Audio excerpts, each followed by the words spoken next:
Hi, you're watching SuccesSoul Conversations with me, Vicky Paul. I'm an intuitive, an artist, and an author, and I am passionate about soul reconnection and human potential. And I believe that when we reconnect with our soul self, we activate our gifts and our talents, and we become who we were born to be. And I wanted to set up a series of conversations with people who have inspired me by their journey and who are living successful lives. That is, lives where they have integrated the multi-dimensions that they are, mind, body, spirit, and soul, and done so in a way that you can learn and be inspired from. So this beautiful lady that is next to me on this video is Calista, who incidentally lives not too far from my dad. I don't know, we'll need to have a conversation about that. But she started off life in the science industry. She moved in the mid-2000s. She listened to her calling and really stepped up and became the woman that she is today. Now, despite being spiritually aware as a child, she did study to become a medical biotechnologist and worked as a cancer research scientist. She's an ascension pioneer and gifted spiritual teacher, workshop creator, and facilitators. She founded Unicorn Healing and Angel Healing, and I always get this wrong, Atlantean crystal healing. You can check me for that, which is a heart-based energy modality, and they are taught all over the world. For the last decade, Calista has supported thousands of people how to know and live their divine potential through angelic, elemental, and nature-based teaching. She's an online community and reaches over 100,000 souls with her daily Mother Earth news.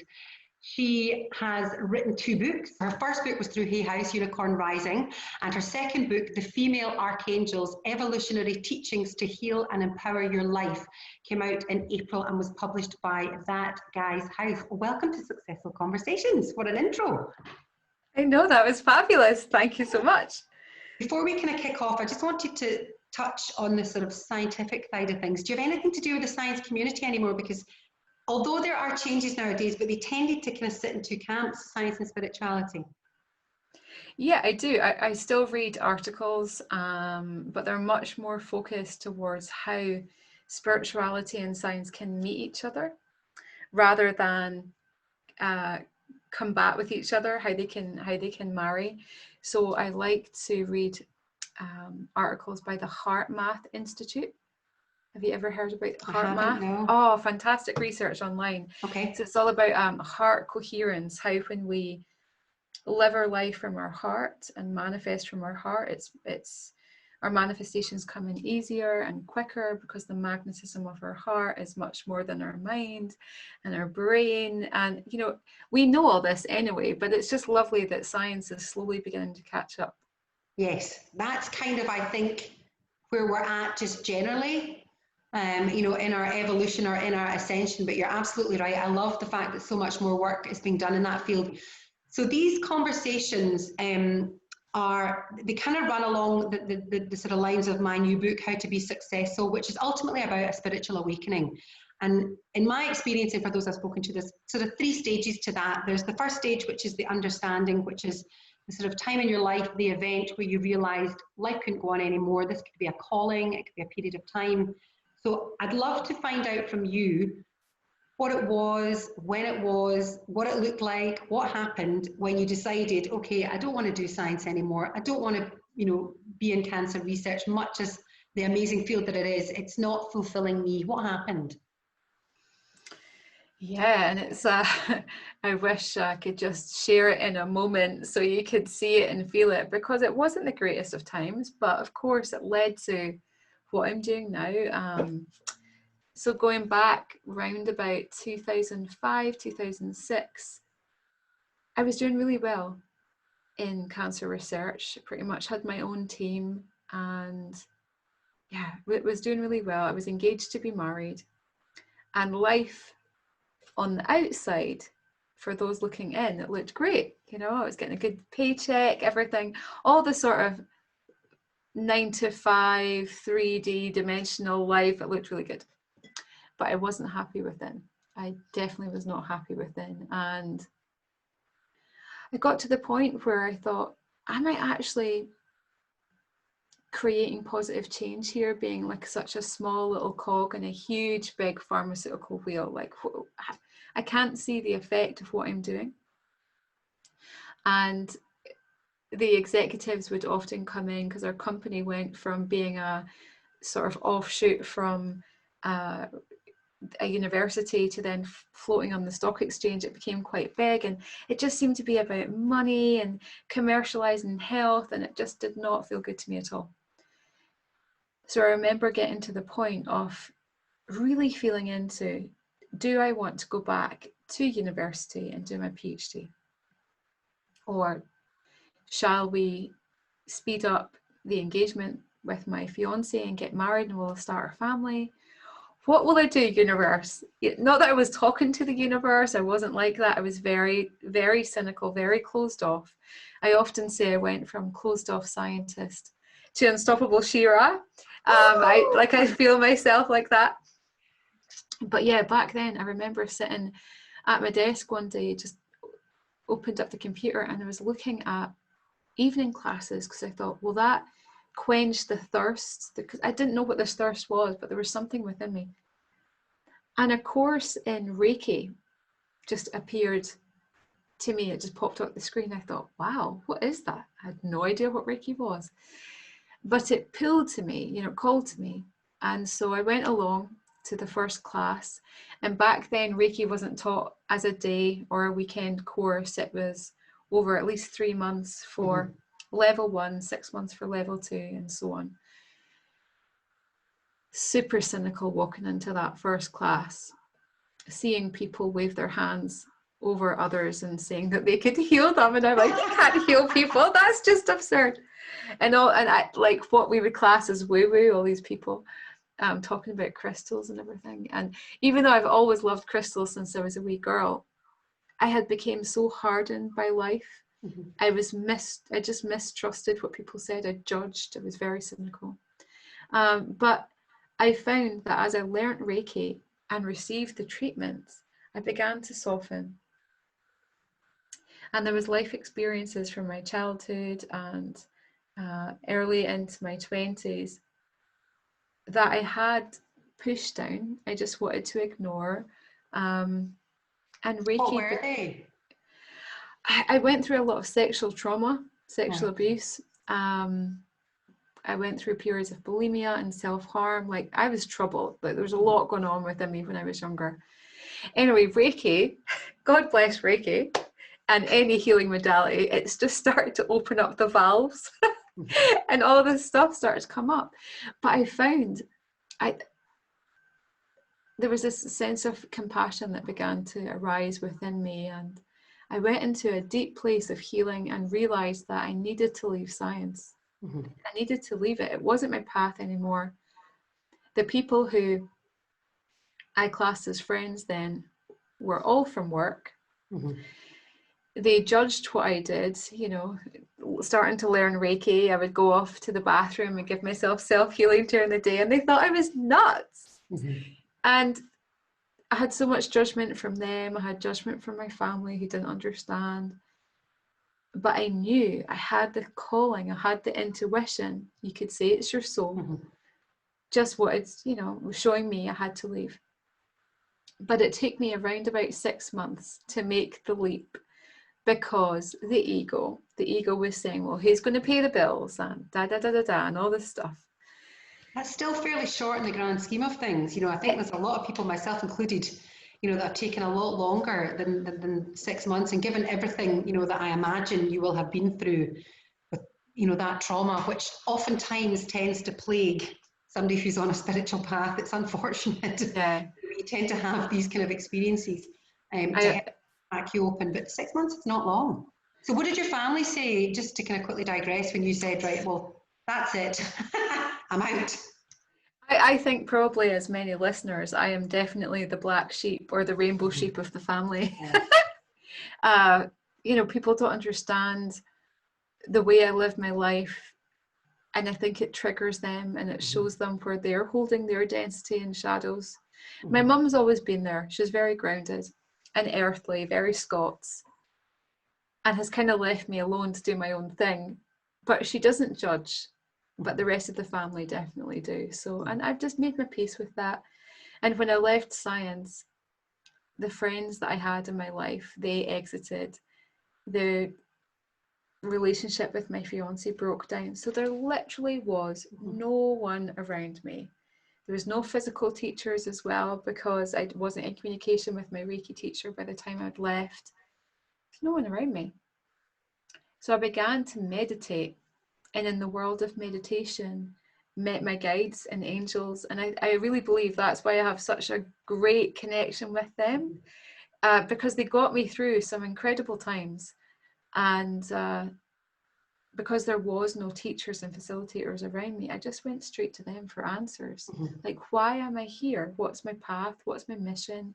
Who are you, angels?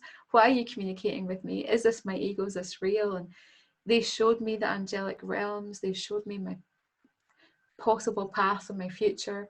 The main one being to become a spiritual teacher and author, which I am now. I want to go back to the time when, you know, you left the job and you were meditating. What were you doing, I guess, to earn a living at that point in time? You know, what was happening with you in the sort of the human world as versus the spiritual world? Because obviously there was growth going on there. But how did that manifest itself through you? Did, you know, were you working? Was there health challenges? Or what kind of came up for you during that time? Oh, there was so much. Up until the point I left, there was a lot of health challenges. To the, you know, the last one was my sight left my right eye completely. I couldn't see. And I remember going into work and the HR woman saying to me, "It's fine, you can still work, just put an eye patch on." And I thought, there is zero compassion in this particular pharmaceutical world. I'm not dissing it completely. I thought, right. But as I left and began to, so I set up an organic skincare company. I trained to be a herbal medicine practitioner, which was a kind of nice leap from hardcore science to alternative medicine. That was like a nice bridge. Obviously, you do have beautiful skin, I have to say. Oh, I still use my products. And I infused, so this was around about 2006, I infused them with angel energy, Reiki frequencies, elemental frequencies, and there was a particular product line all of different soaps, and there was angel soaps, unicorn soaps, fairy soaps, and people said to me, "Calista, I'm not going to use them. They're tools for meditation." And sometimes they'd place them beside their bedside to just like feel the frequencies, which just made me laugh. So that's what I was doing in my, you know, when I left science, hands-on healing for people, but also making organic skincare. And I did that for around about a year. And then I entered a competition to win my own holistic centre and shop. It's kind of like a Dragon's Den style competition. And I won. The angels said I was going to win, and I did, thankfully. And I had that shop. It was called Ethereal Light for nearly 3 years. And in that time, angel healing, unicorn healing, and the Atlantean system, the hands-on therapy modalities, were born. And we began teaching them there pretty much every weekend. We had like full classroom. People just honestly, from everywhere, they just came. And then it got to the point where I was being asked to go to different countries to teach the modalities. So I closed the centre and I travelled after that. Wonderful. All from that leap of faith. All from that leap of faith. Oh my God, if ever that was an inspiring move, you know, it's amazing. But Vicky, see, when you ask about the leaps and the awakening, I truly feel that we continually make these leaps, and especially this year, 2020, do you not think we've awakened more as sort of a human family? We've been forced to. Do you not feel totally that? I think you know, everybody has been sort of cracked open, and all our shadow stuff has been coming to the surface. It was interesting. I bought your book and I started to read it, and you'll need to forgive me if I'm sort of semi-paraphrasing, but you mentioned something, that the fact that the angels are not going to show you every step of the way. You know, you're just going to have to purely trust. and you're not going to know, for example, me being an artist, it's like, okay, I want to be an artist, and it's okay, well, I'm going to be an artist.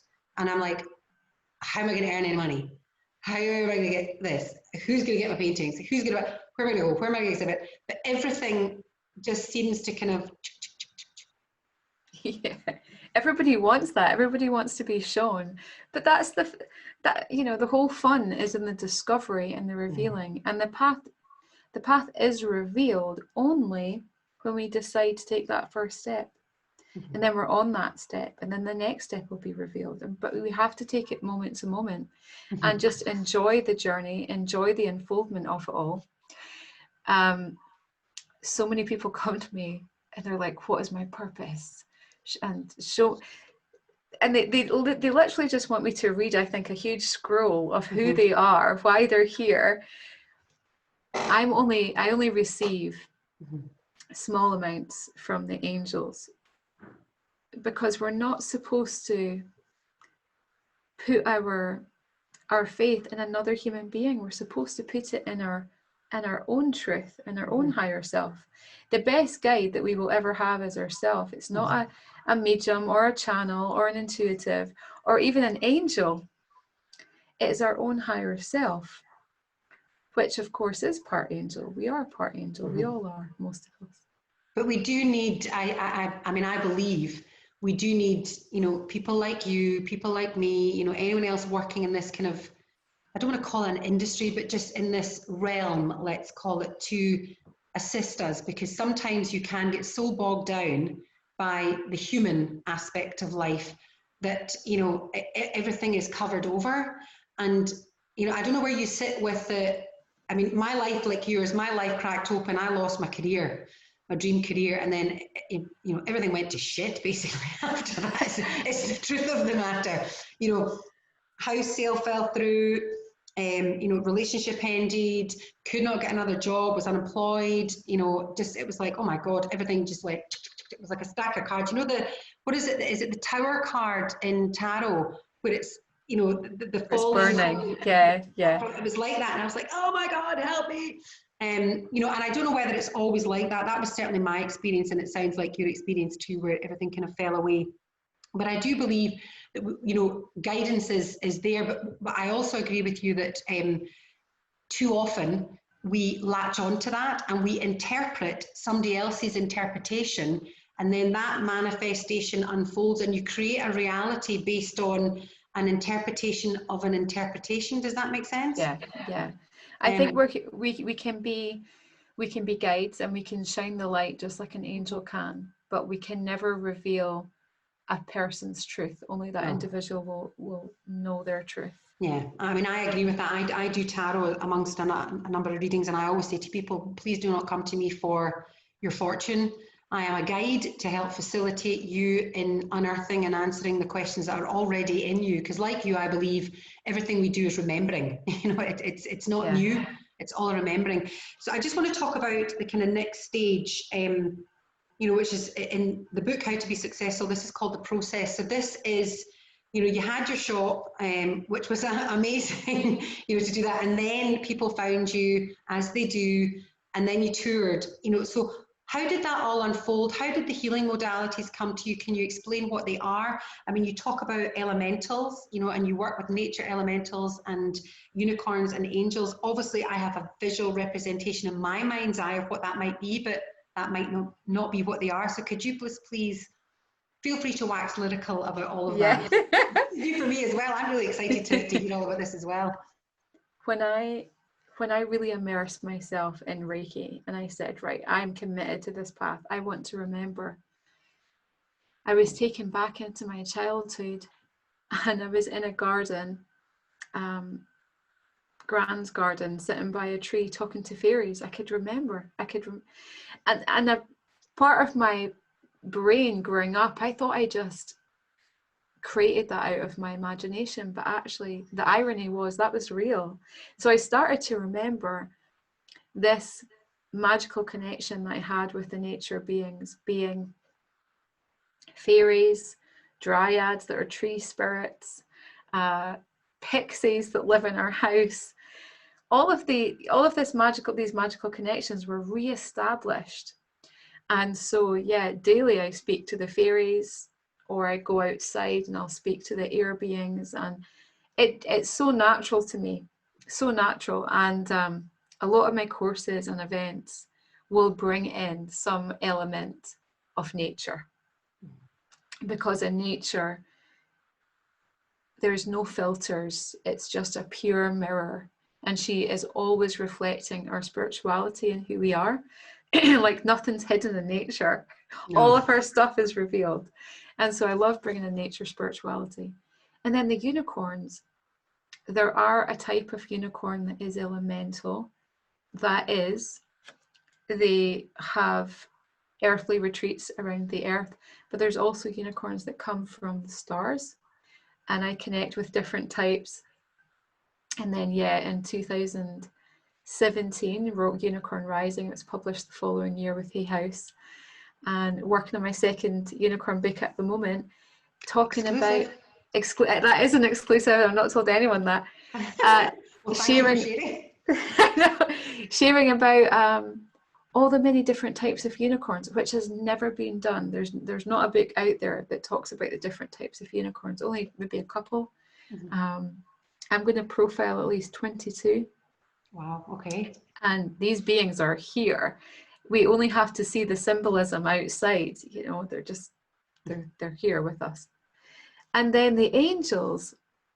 Yeah, so I wrote this book. This is my latest book, The Female Archangels. Lovely. It's a beautiful cover.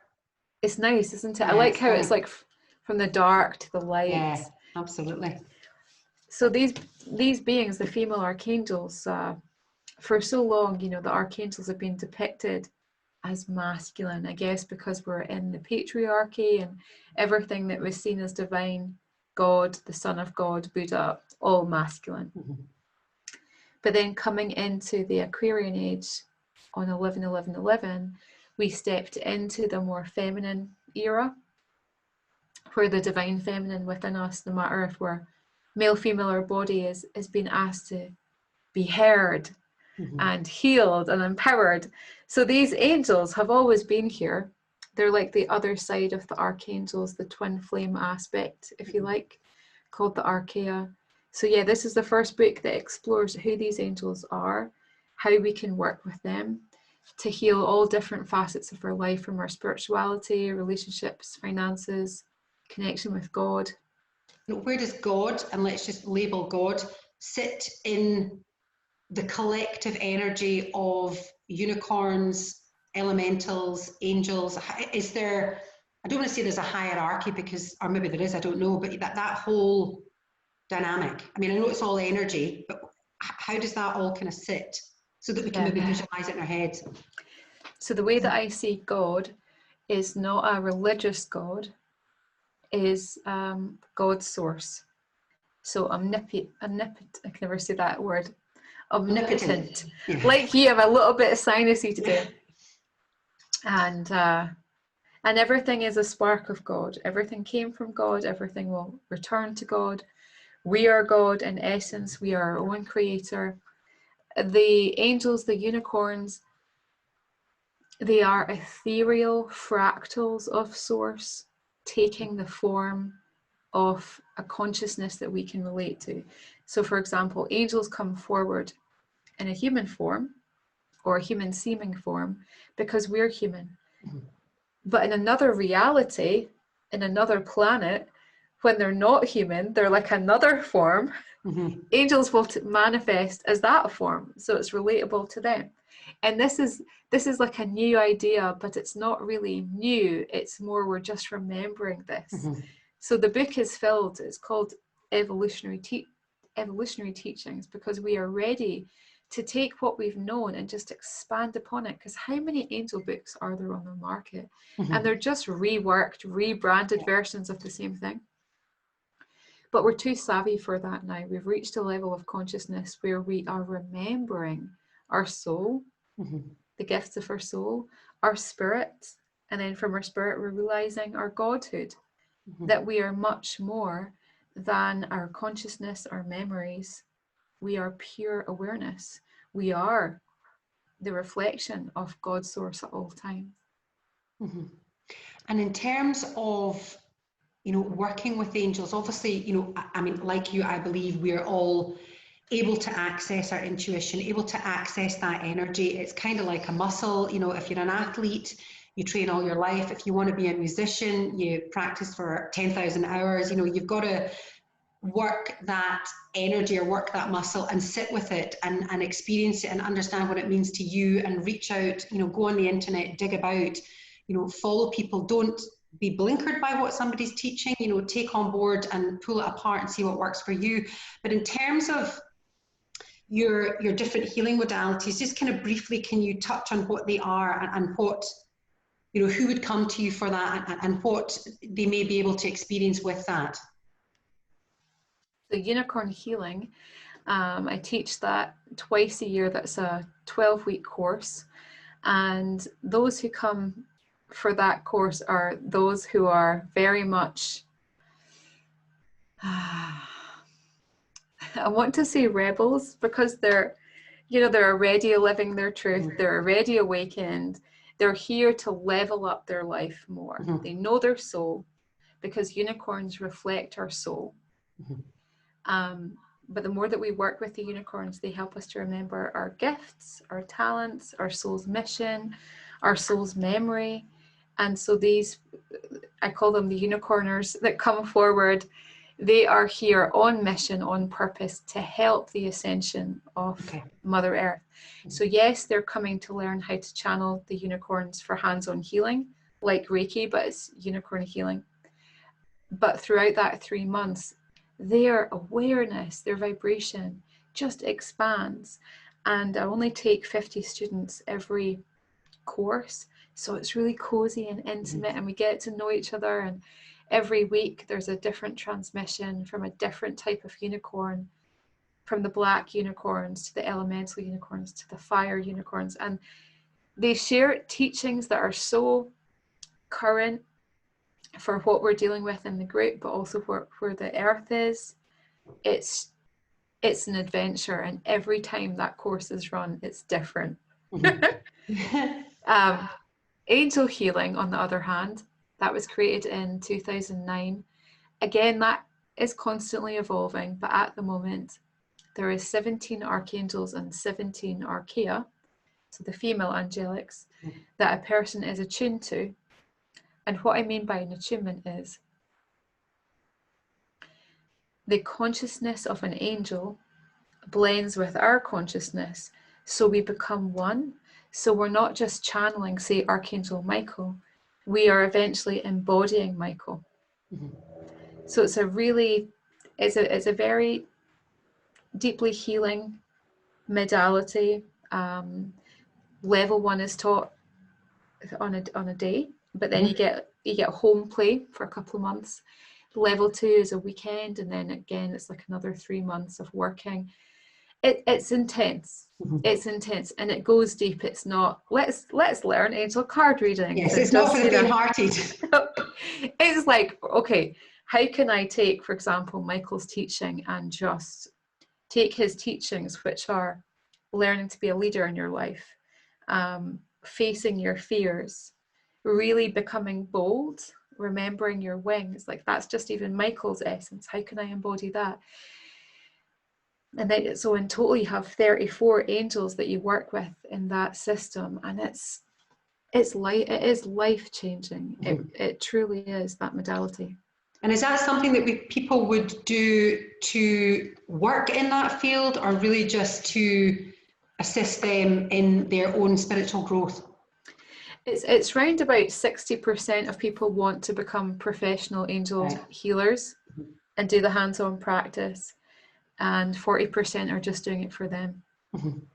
But at the end of the day, if they are becoming more embodied in their light, then they are light workers. No matter if they're doing hands-on healing, they're going out into the world, they're affecting change. Mm-hmm. Well, I think everybody, you know, can be a light worker. You know, if you want to smile at a stranger, you know, in the street, you know, that is being a light worker. You know, which is, I have a kind of on-off relationship with that word, because it's a kind of, you know, a light worker. It's kind of like the chosen ones, and there's no such thing as, you know, nobody's chosen.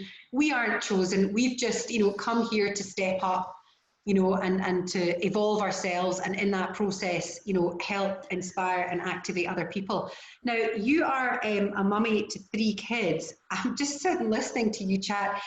It must be amazing for you to be, you know, for as a kid to have used your mum, you know, with the fairies, you know, and the elementals and unicorns. You know, do they kind of get it?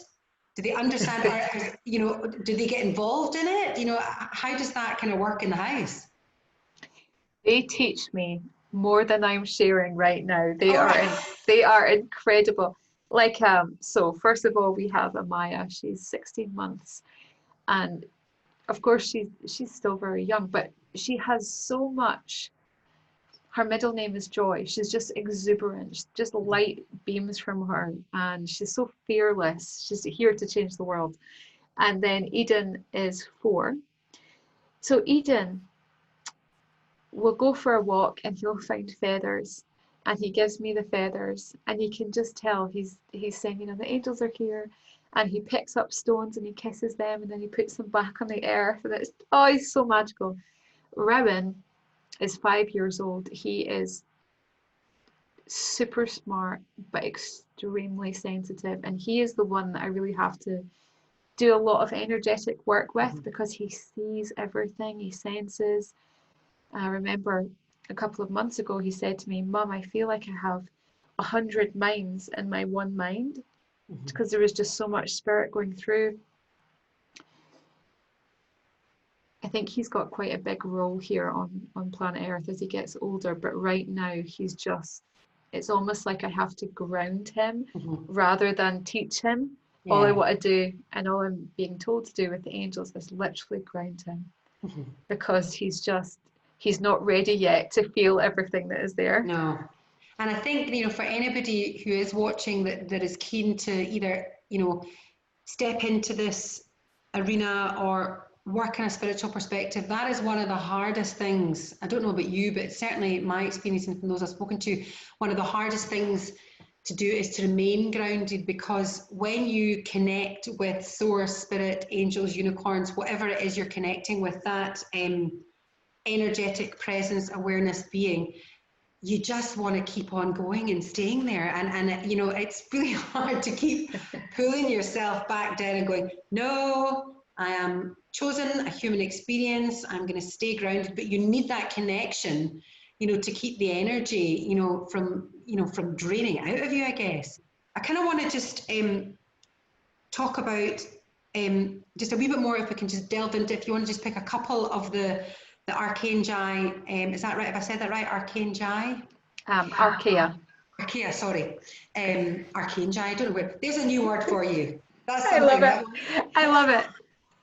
If people want to sort of pull that into their life, even just to support them at the moment, whether they want to do anything, you know, as a spiritual business or become a soulpreneur or whatever it is, that aside, if, you know, it's a tough time just now. Everybody's feeling it, you know, in the physical and the emotional and the spiritual. So what can people do to support themselves using angels, for example?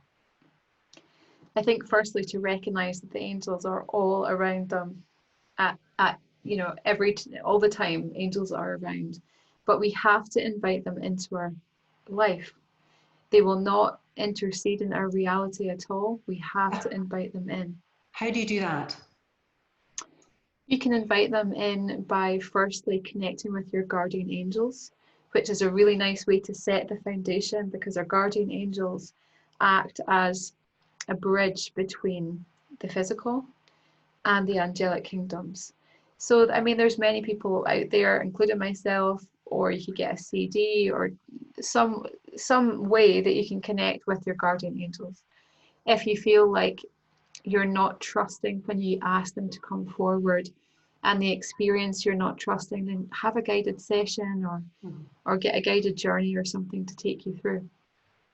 But there is an angel who is so present right now, and I could feel her this morning when I was outside, and it's Archaea Grace, who is the other half of Archangel Uriel, who incidentally helps us to heighten our intuition. and our trust in the guidance that we are receiving. So she would be perfect to work with when you're just starting to call in your guardian angels, so you can trust the information and discern what is your inner self and what is your ego. And Archaea Grace, the reason I felt her when I was outside is because the leaves are starting to turn. Now we're coming into autumn, and you've got those colours behind you. So those like yellows and gold and russet reds, that's her colours. She is the angel who literally paints the autumn landscapes, and she influences our solar plexus, so she helps us to stand in our power, as I said before, to discern what is truth, what is our truth, and what is the dross. Mm-hmm. You know, which there's is that a lot Scottish word? What's the dross? What is the dross? The dross, I guess, All I the think other it's stuff. Scottish. Yeah. What's the diamonds and what's the dross? And her twin, Archangel Uriel, people maybe have heard of Uriel because he's one of the main elemental angels. And he helps us to, again, actually illuminate the path. You can ask Uriel, okay, please show me the next step. Should I write this book? Should I be in this relationship? Should I go here today? Should I make this phone call? Like, what is the best thing for me to focus on? And incidentally, that's a question I ask myself. I've done it for years, Vicky. I still do it every morning. Before the kids get up at like 5 o'clock in the morning, something crazy like they're doing right now, I'll sit up and I'll ask, what is the highest and best thing for me to focus on today? So what I'm doing when I'm asking that question is I'm asking the angels, I'm asking my guardian angels to just drop that knowing, that information or the word or the vision of what is best for me to focus on. And even if I have a huge to-do list, which I normally do, but they're saying to rest or do something else, I'll follow it. Mm-hmm. I never used to, and I was taken down paths that led me to overwhelm and, you know, a lot of different things. So now I follow it to the letter, and I'm so, like I would say, touch wood, I have a great relationship with myself, mm-hmm. life in general, because I follow my truth. So just repeat that again. What is it you say in the morning? So I literally say, before the busyness, before I reach for my phone or kids or whatever, I will just say, what is highest and best for me to focus on today? And I'll wait. And the first information or word or sight that comes in is my inner being through the angels. The second will be my ego. The third will be my ego. Yeah, so that was what I was going to ask you next. How do you know that it's your angels rather than just your in the background? The monkey mind. Yeah. It's always the first sense is your angels, is your higher self speaking. Can it come up before you've asked the question? Absolutely, yeah. Before you've even stopped, it can come in. Yeah. Okay. You'll know this. Yeah. Yeah. You know, and do you feel that it is important for us to have a daily spiritual practice, you know, even if it's just for 5 minutes a day, you know, and when you say in the grand scheme of things, it's only 5 minutes, people are like, yeah, I'm tired this morning, or, you know, I'm running late, or I didn't sleep well, I'm not in a great frame of mind. Do you have a daily practice of meditation or even just gratitude, or, you know, is that something it's integral to continue and grow that connection with source, spirit, angels? A daily practice, the unicorns call it a sadhana, is a must.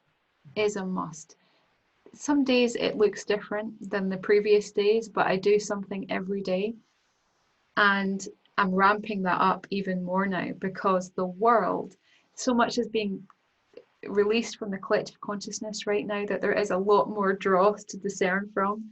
And if we have an excuse like I'm tired, no doubt the source of our tiredness is from an issue with it, like something going on spiritually or psychically that we need to address, that we will easily be able to understand what that is by having a spiritual practice. But the more we distract ourselves by drinking lots of wine or watching lots of Netflix or just, ignoring things, the more that those issues will just escalate. But if we stop, and it doesn't have to be much, it could be 5 minutes. Without a doubt, before I go to bed every night, I go through gratitudes. And in the morning, I always say, I'm alive. I literally say, it's such a Scots thing, just to be so grounded. I'm just like, I'm alive. Okay. God wants me. It's a blessing to be alive, and I teach this to clients as well, that, for me, gratitude and feeling blessed, actually not just saying it, but starting to feel it, which sometimes can be really hard if you're not in a great space, but that is one of the quickest routes to source our soul. And I always say to people, at the very least, even if your life is rough, terrible, you're going through the mill, it is a blessing to be alive. Even if you've got injury or illness, you're still alive. So there's always something that you can find gratitude about. So I totally agree with you on that one. How does one connect with one's intuition? What are the kind of stages? What can you do to really heighten that? Mm-hmm. Well, I think the first thing we need to realize is that our intuition can be influenced. So our clear senses, our sight, our hearing, our knowing, that can all be influenced. The one thing that cannot be influenced is our gut. And so our gut instinct comes from our solar plexus. So if we can almost separate ourselves into our awareness rather than be in our clear senses. Let me explain. I'll explain this a little bit more. For so long we've been taught, trust your intuition, but it can be influenced by energies that are not angels, that may say that they're angels or guides. That does exist, and it's happening more and more. There is a lot more entities out there coming forward, interacting with us in our reality, and they do not have our best interests at heart. And I know we're getting into more esoteric territory, but we need to know that. But what cannot be influenced is our gut awareness. How do we get into our awareness? We have to come into the ever-present. We've got to. The more that we can practice being present, taking our focus downwards into our solar plexus, and almost imagining that we're outside of our solar plexus, like a ball of awareness, and we're just here. And this could be your daily practice, just a couple of minutes of breathing yourself. So imagine that you're just sitting outside your solar plexus as pure awareness, pure presence. And allow yourself to know that experience, practice that experience every day, so that when you come to make a decision, you can just go straight in there and make it from that place, rather than make it from just, for example, your clairaudience, or lesser than that, an ego, or a past issue. You're actually making it from the present, in the awareness of who you are, in the alignment, because in that moment you are completely aligned with source. You're completely aligned with your truth. You're not basing your decisions on something that happened in the past, or you're not basing your decisions on a fear or an anxiousness. You're just completely present in the moment. And the more that you practice this, you'll start to see daily synchronicities and signs and symbols coming into your reality. Miracles will be your everyday experience. Like for example, to put this into context, this might sound completely radical. And when I was a scientist years ago, I would have thought this is just witchcraft. This does not exist. But recently I'm noticing in my boys' room, there's 2 big bookshelves and they're filled with books.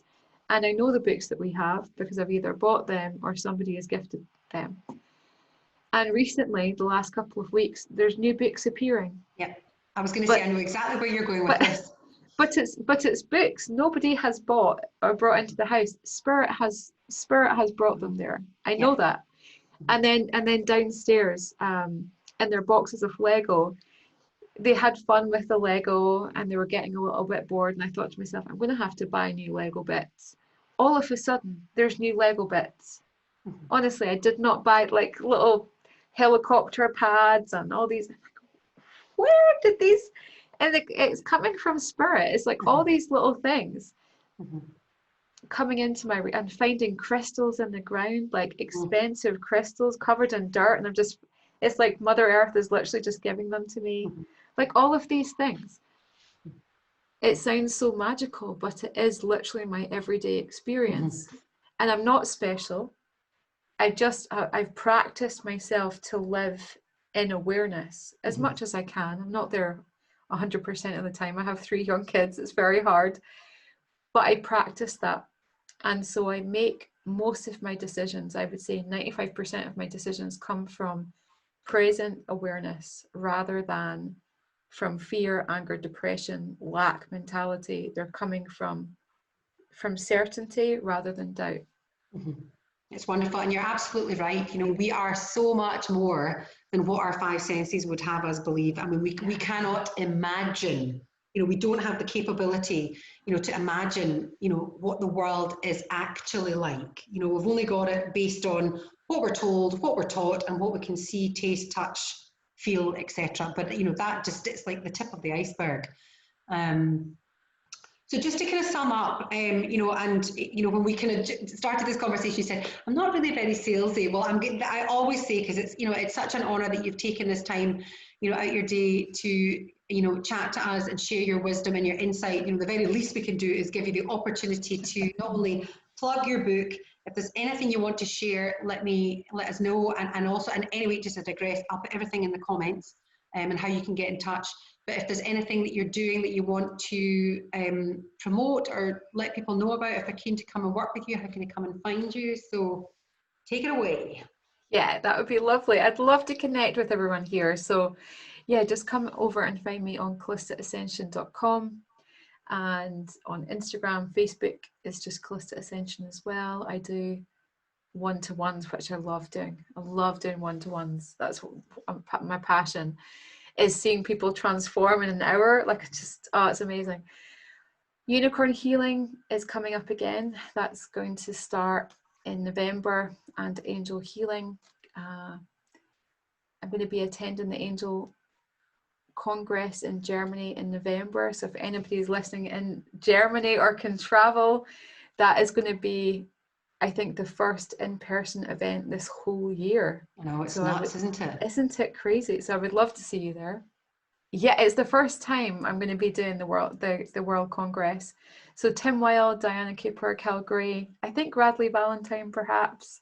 So yeah, it's going to be interesting because we've all got different perspectives with working with angels. But yeah, it's going to be great. Looking forward to it. Oh, wonderful. Well, before we go, just pop your book back up again on the screen and let's have a look at it.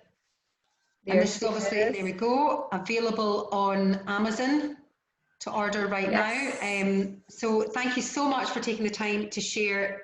Just probably we've scratched the surface about angels and unicorns, and it's been an absolute pleasure to chat to you. So thank you very much for taking the time out your day to do so. And as I said before, I will put all the information about how you can connect with Calista in the comments below. And I wouldn't be doing myself any favors if I didn't also plug my own book, How to Be SuccessSoul. It's a guide to reconnecting with your soul. So thank you very much for watching. And if you've got any comments, we'd both love to hear from you. So pop them below, or you can visit my website, vickypaul.com, and there's a contact form in there, and I'd love to connect as well. So much love. Thank you very much for watching. Calista, it's been a pleasure. Take care. Thank you, love.